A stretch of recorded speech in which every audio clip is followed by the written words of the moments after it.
Hey, it's Bill Gross, the LAProbate expert.com. And today I'm really excited to have I think, owner of the franchise of South Bay's Grasons estate sale, Kelly Charlshe. So, Kelly, welcome to our call today. Thank you for having me, Bill. So, give us a little background. How did you end up in the estate sale business? You didn't grow up as a little girl playing dolls doing estate sales, did you? No, okay, so my family would buy and sell at the swap meet every single week. My dad was yeah, Uh-huh. it's all gonna fall into place here in a second.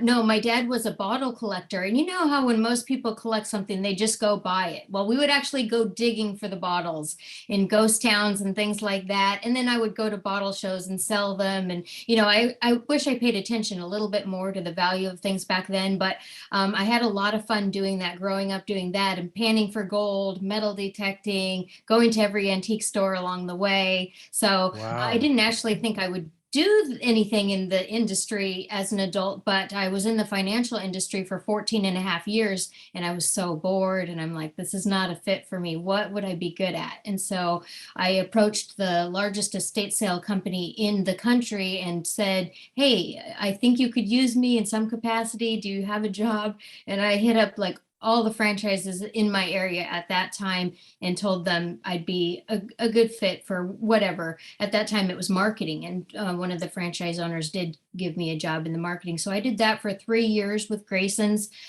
before this franchise in LA became available. There's about 30 franchise owners now, but this franchise, or really any franchise, wasn't available in my territory or in a feasible area for me to live in until 2.5 years ago when I bought into the franchise. And it's a great team environment, and I love it. And the good thing about working with realtors now is that there is a franchise everywhere. Since it started in Orange County, California, Hmm.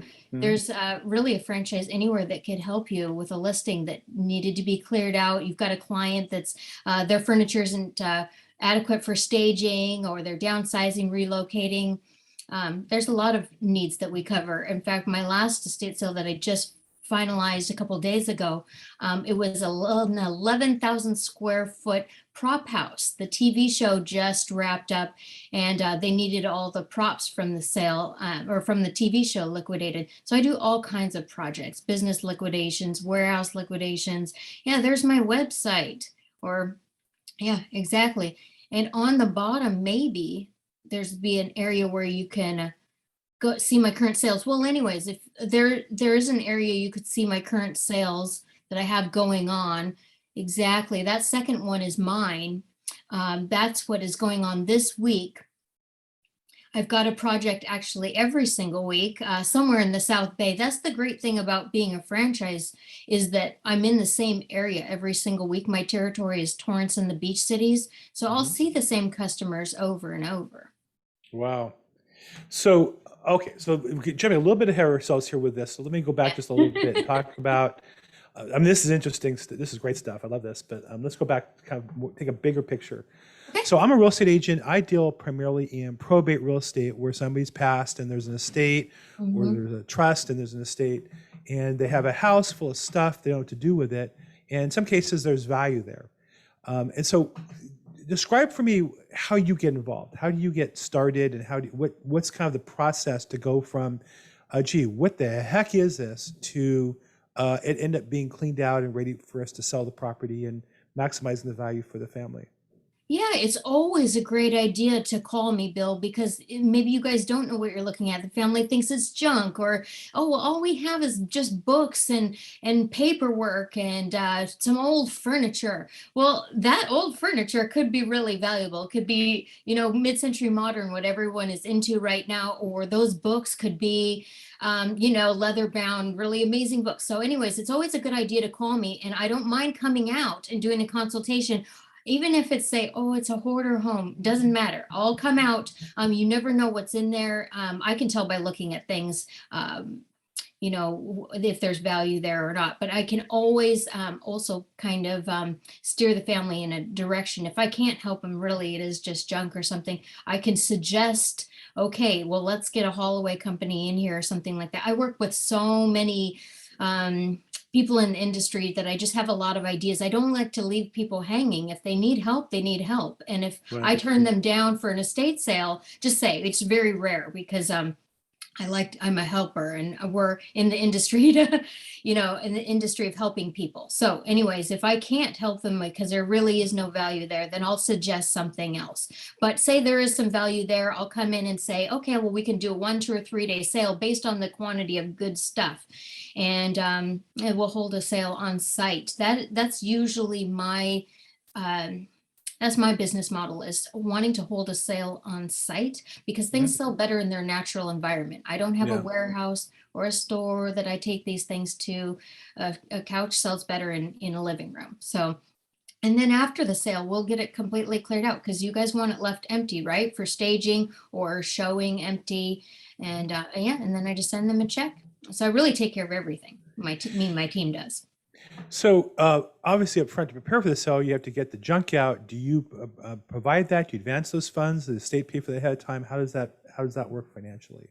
It just depends. Every sale is so different. If we do have to get a dumpster, I recommend that the family gets one and pays for one. But hopefully there's enough trash that we can kind of deal with on our own.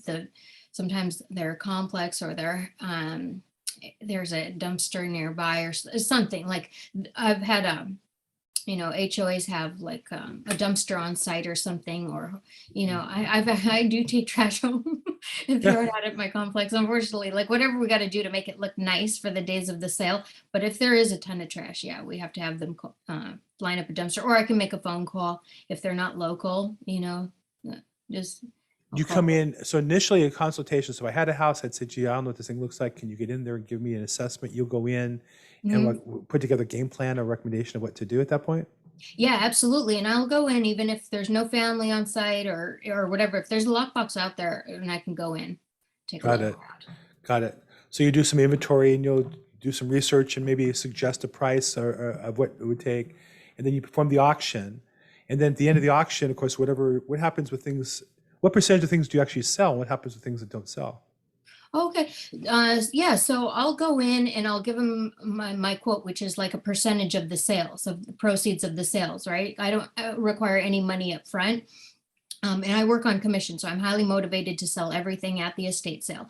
Okay, but we sell between 50 and 75% of the items.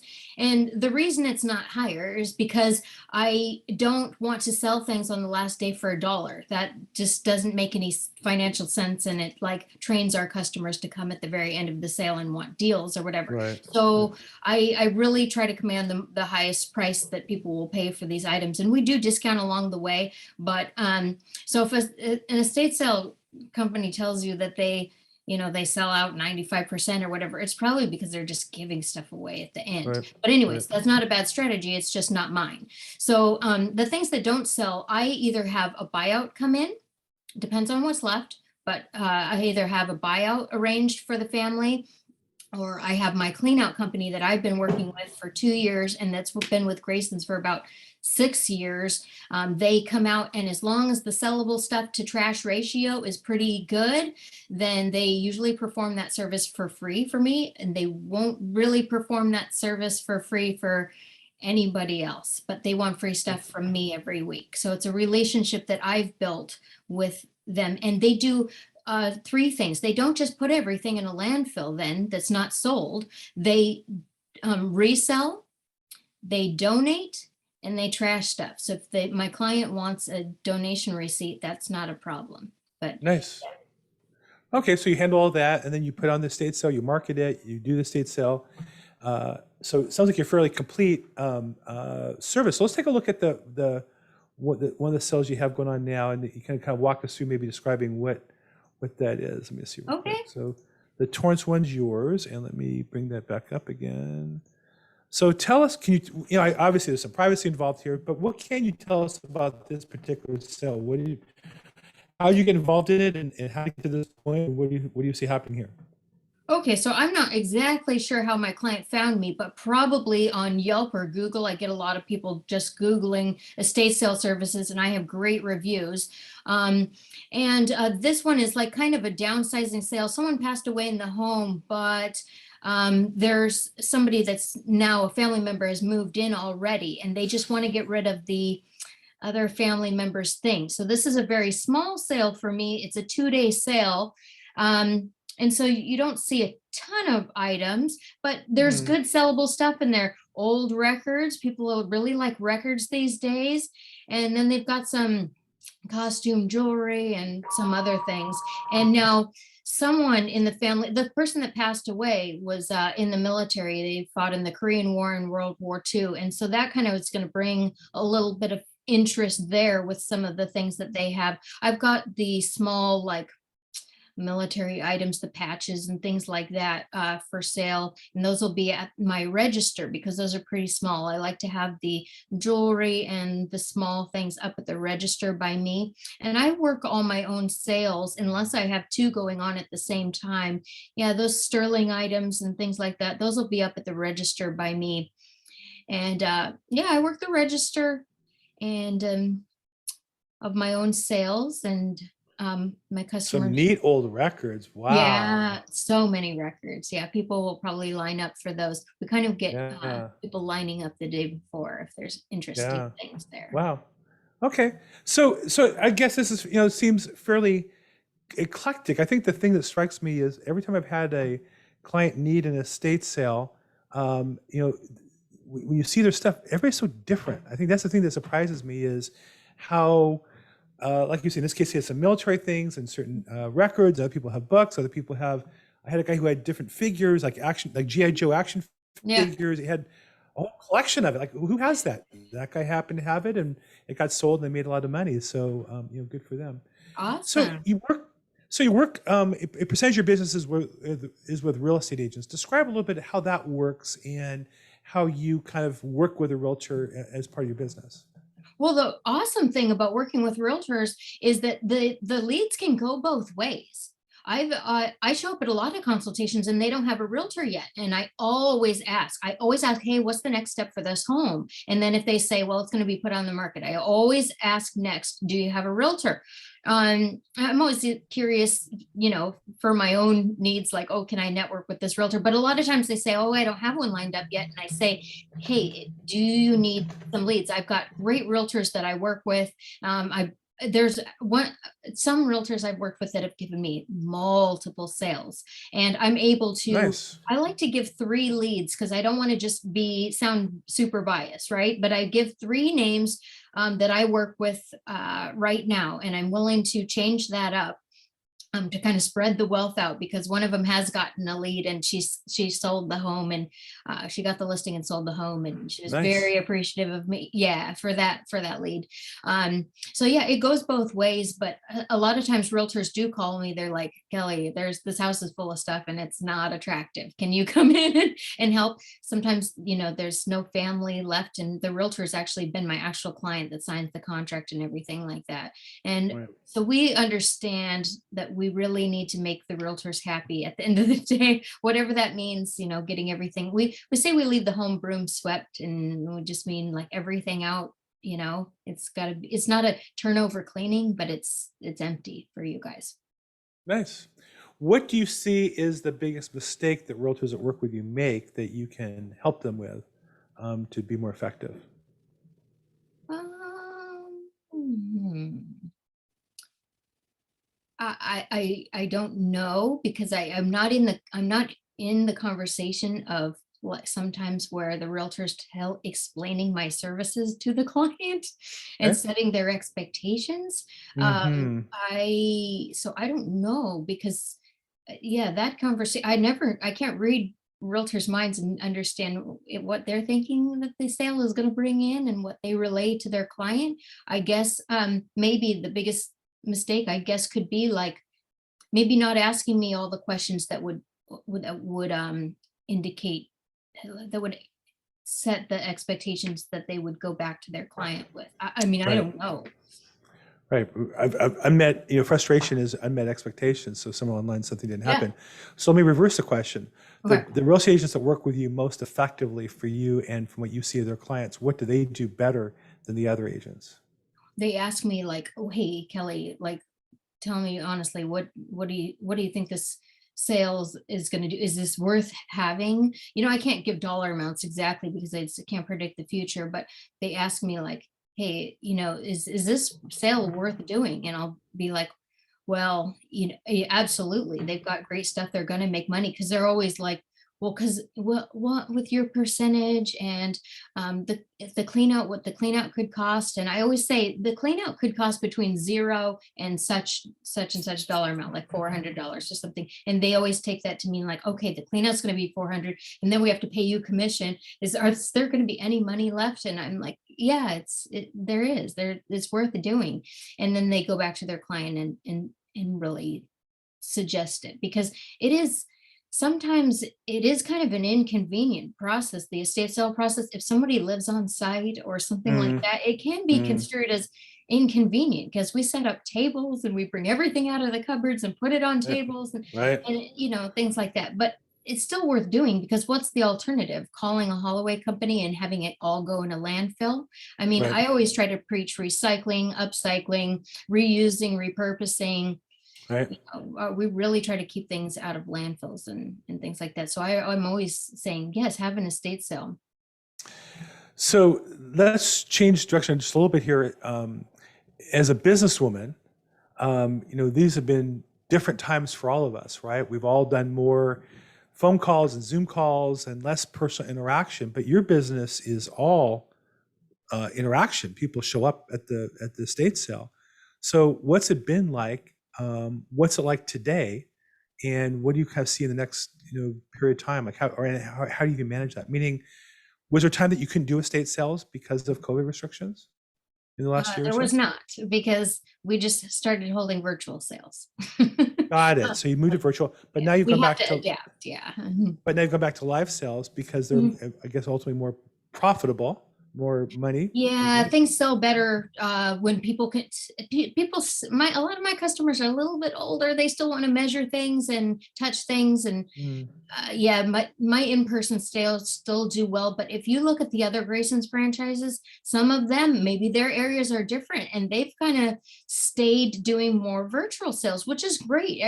Whichever area does the best, either way, that's what they should do. got COVID, it. no COVID, whatever is doing the best for their client, just do that. In my area, people want to come and see things and pick things up and check the condition of the records and things like that. So these in person, but if something else hit, I mean, clients will always need help. They'll always be downsizing. They'll always be selling. We have to find a way to always be helping them. We cannot just shut business down and say, I'm sorry, I can't do anything for you right now because of Right. COVID. We just have to keep going. It's funny you say that. My wife and I hosted a dinner. We had a bunch of singles over, and two of the people were brand new real estate agents, or I should say, in the business a couple of years, and they were complaining they hadn't done any sales for 2 years because of COVID. And I didn't say anything. My wife had looked at me. In fact, my daughter was at the dinner with us, and she looked at me kind of laughing, because the reality is, for me, the last 2 years were my best ever, because we adapted. Some cases, stuff's virtual, Zoom calls, video marketing, whatever you have to do, you have to do. I still have to make a living and provide for my family and provide for people, my team. And so your attitude is right on, that it's really about, if you're motivated, you'll find some way to make it happen. If you're not, you'll find some excuse. So how do you? I've known you now for a while. Every time I see you, you have a big smile. You have fantastic energy. I think you're fun to be around for sure. You're party in a box type gal. What do you do? What is it that keeps you so motivated and so excited about this business? You've been in this for a long time. You're not new to the general concept of reselling personal property. What is it that keeps you so excited about it all the time? Well, my job is different every day. I always find treasures some days. Some days I'm going out and taking photos, which is really fun for me. I mean, my job is whatever I make of it, right? I could Right. have staff do any part of it that I want, but every day is so different. Some days I'm doing consults and meeting new people, finding new treasures. Other days I'm doing photos. The next day I'm working a register and seeing all my regular customers and saying hi and everything. And then, maybe the fourth Sunday of the month, I go to the Torrance Street Fair and go see a lot of my customers in person shopping there and seeing how them resell some of the things that they just bought from me. It's just a fun thing for me. Some people might not find this kind of thing fun, but I'm just always making it fun for me. Whatever that means, I've got to keep it fun. If I get Yep. bored, it's going to show on my face at the register, and I'm just going to be like, oh, next, you know. So I can't be like that. I need to be this, I need to have this energy, because I think that's what sells my services at consultations too, is I'm not that lady you think that's going to show up and want to price your jewelry that's, in a little bit older and had been doing this and forever and not really interested in any of this anymore, who's just going to, I don't want to be rude, but you know what I'm trying to get at. It's like, I think people aren't expecting someone like me to show up at their consultation. And so I want to be that breath of fresh air for them. And just, the energy that you see is the energy I put forth in the marketing and everything else that I do. People always ask me, well, what are you an expert at pricing? You must know something. Are you great at knowing the value of bottles and things like that? So it's like, not really. I have a general knowledge of how much things sell for. I don't really have to have I don't have to know everything about every item when I've got team members that do, but I am great at marketing and getting people to the sale. And then we need to price things to sell, right? It's not, if it's not, we can't just price it at what it's worth. We need to, it's only worth what someone will pay for something. Sound like a real estate agent when you say that. I had the conversation sometimes with customers because, we went top dollar, and I work hard to get top dollar, but top dollar is what a buyer's willing to pay. It's not what we want it to be. So, so true. Well, I know I met you initially, I think, at a real estate event during COVID, actually, I think at the Screwball. It was a big annual event. And so how do you market your business? What do you do you obviously have a following, you have a reputation. I know of your company. I've used several different Grasons in my career. Tell me, what kind of activities do you do to generate business for your business, and then what do you do to generate business for yourselves? Well, I've gone to a lot of like in-person, networking events, like little local ones or whatever, with the Women's Association of Realtors or something, because I've noticed since I moved to Los Angeles that the South Bay Association of Realtors, they don't really have affiliates in there. They don't really have them speaking and things like that. And that's kind of what I was used to. I used to go every week to an in-person, I think it was in Orange County, maybe OCAR, Hmm. Orange County Association of Realtors. I would go every week, and I would get up and I would speak, and I would, hand out business cards, get them on my email list. I used to do that, and I missed that because I love I feel like, but anyways, because I don't have that up here, I do email realtor or send realtors messages on Facebook and network with them on there, and look for good networking events that would be a good fit for me, and word of mouth, and letting them know that referrals go both ways. It slowly seem to get the word out to realtors. But if there was some kind of like, I don't know, preferred vendor list for anybody, that'd be awesome to be on. Okay. Well, look, this video goes to a lot of real estate agents, so hopefully some will reach out and need you as a resource, reach out to you to be on the list, and love to see them work with you. And I guess I've enjoyed working with you, and I've worked with your company. I've worked also in other Graysons. You guys are part of a national franchise system, and you're very active here throughout Southern California.